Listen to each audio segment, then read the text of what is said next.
영화 파묘가 지난 18일 일본에서 개봉해서 2주차가 지나가고 있습니다. 개봉관이 많지 않음에도 파묘가 저력을 발휘하고 있는데 일본 공식 집계 사이트에서 파묘가 전주 14위에서 10위로 올랐다고 보도되었습니다. 일본에서 오컬트 소재를 주로 다루는 괴기 유닛 도시 소년 유튜브에서 지난 25일 영화 파묘에 대해서 분석하는 영상이 올라왔습니다. 이들은 영화 파묘에 대해서 극찬일색이었는데 이 영상을 보고 파묘를 보겠다는 구독자들이 많았습니다. 영상을 잠깐 보시겠습니다. ご紹介いたします作品はこちらでございます。はい。 2024年ナンバーワンなんだ。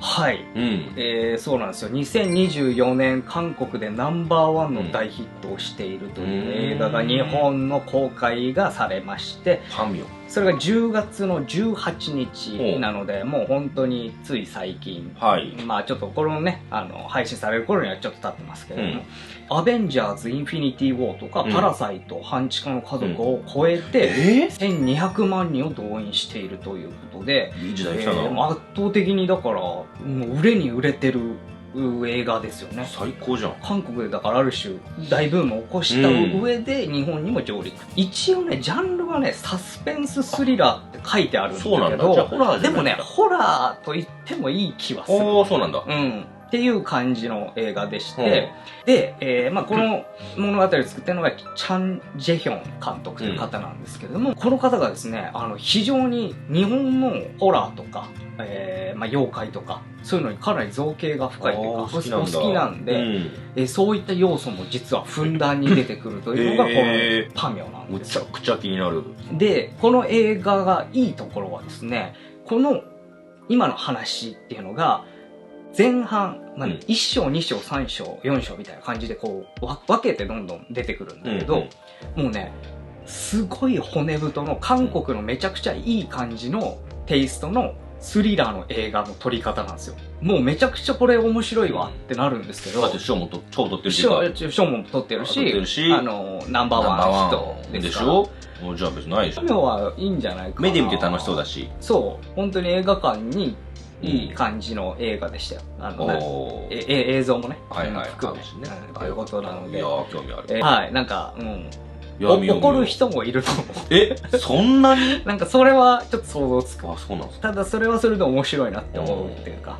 오컬트를 주로 다루는 이 일본 유튜브 채널에서 파묘에 대해서 긍정적으로 다루자 이 채널에 구독하는 팬들은 크게 호응하며 이런 반응을 보였습니다. 엄청 재미있어? 절대 봐야 해. 키시모토 씨가 소개하면 정말 재미있게 느껴집니다. 한국의 서스펜스 스릴러나 공포물은 정말 재미있다. 보았습니다. 상당히 좋았습니다. 끝까지 질리지 않고 볼 수 있어 여러 가지로 재미있었습니다. 무섭지는 않지만 흥미로웠어요. 파묘 한국에서 보았다. 무섭다는 무당역의 김고은이 굉장하다고 생각했다. 내일 영화관에 갈 예정입니다. 김고은과 공포영화를 좋아하는데 이 작품을 다뤄주셔서 대단히 기쁩니다. 한국은 판타지나 신화나 영적인 드라마나 영화가 많네요. 흥미로운 것들이 많습니다. 한국 영화는 무서운 계열이라도 액션 파트가 너무 굉장하거나 후반 전개가 바꿔서 지금 무엇을 보고 있는 거지? 라고 하는 일도 몇 번 있었습니다. 하지만 이상하게 습관이 된다고나 할까? 이 파묘도 재미있을 것 같네요.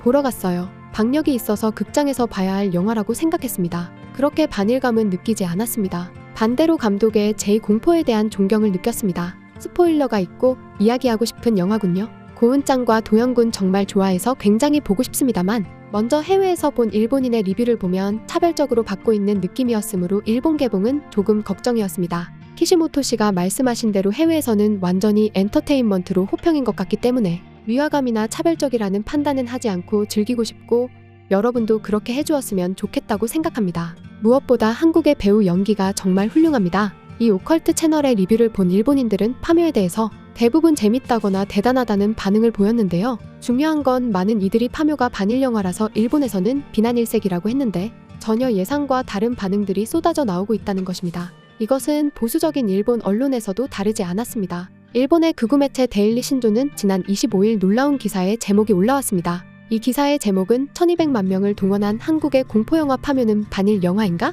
엔터테인먼트 영화의 정치를 보는 것은 바보였습니다. 이 기사에서 서두의 결론부터 말하자면 파묘가 반일적이라고 생각하지 않는다고 했는데요. 이 영화에는 일본군이 한국의 풍수지리적으로 명당의 나라의 정기를 빼앗을 목적으로 철말뚝을 박았다고 하는 철말뚝 사건이 나오는데 일본의 음향사에 의해 철말뚝이 은밀하게 묻혀있다고 했습니다. 이 영화는 반일적인 이순신 장국의 그리는 한산이나 이토 히로부미를 암살한 안중근 주연의 영웅처럼 관객들은 반일적 요소에 반응한 게 아니라 지극히 단순하게 엔터테인먼트 작품으로 생각했기 때문이라고 했습니다. 그 원천이 되고 있는 것이 일본 문화라면서 다른 시점에서 볼 수 있다고 했습니다. 이러한 의견에 동조하는 의견도 있고 반대하는 우익들의 의견도 있었습니다. 그런데 여기에 의미심장한 댓글이 달렸는데 한 일본 네티즌은 독일이 그런 영화에 반독적이라고 반발했다는 이야기는 들은 적이 없다. 다르다고 생각한다. 악한 나치와 독일인은 관계없어서 그런 태도가 생긴 것이라 생각한다. 그래서 영화에서 나치를 악자로 해도 독일인은 신경 쓰지 않는다라고 말했습니다.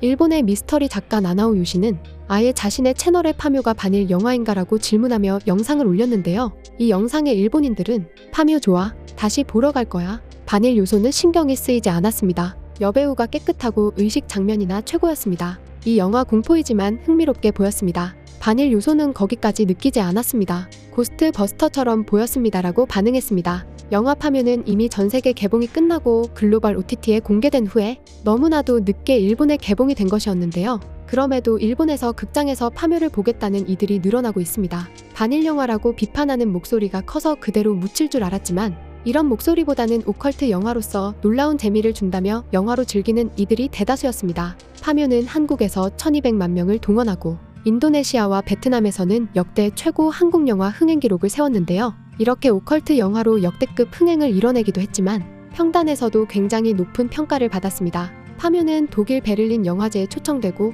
얼마 전 시체스 영화제에서 심사위원 특별상을 받았습니다. 그 외에도 제48회 홍콩국제영화제, 제42회 브뤼셀 판타스틱 영화제, 제14회 베이징 국제영화제 등 해외 영화제의 러브콜을 꾸준히 받아왔는데요. 특히 베이징 국제영화제에서는 파묘가 전석이 매진되었는데 이것은 큰 사건이기도 했습니다. 중국 공산당이 추구하는 유물론과 반대되는 사상이라는 이유로 오컬트 귀신 소재를 철저히 금지하기 때문에 개봉되지 못할 가능성이 컸는데요. 하지만 베이징 국제영화제에서 용케 개봉하면서 앞으로 한한령 해제에 대한 기대감까지 나오기도 했습니다. 일각에서는 반일적인 내용이 들어가서 허가해줬다는 말도 나왔는데요. 파묘는 K-오컬트라는 장르 특성에 더해온 신경을 집중시키는 공포감과 영상미 가득한 연출, 손꼽히는 배우들의 연기력까지 더해져 극찬과 호평이 이어졌는데요. 최근에 17회를 맞이한 헝가리 한국영화제에서도 단연 가장 인기 있는 영화였습니다. 이 영화제에서 개막작으로 상영한 파묘는 전석 매진으로 놀라운 인기를 끌었습니다. 영화 파묘는 한국 오컬트 영화의 새로운 세계를 열었고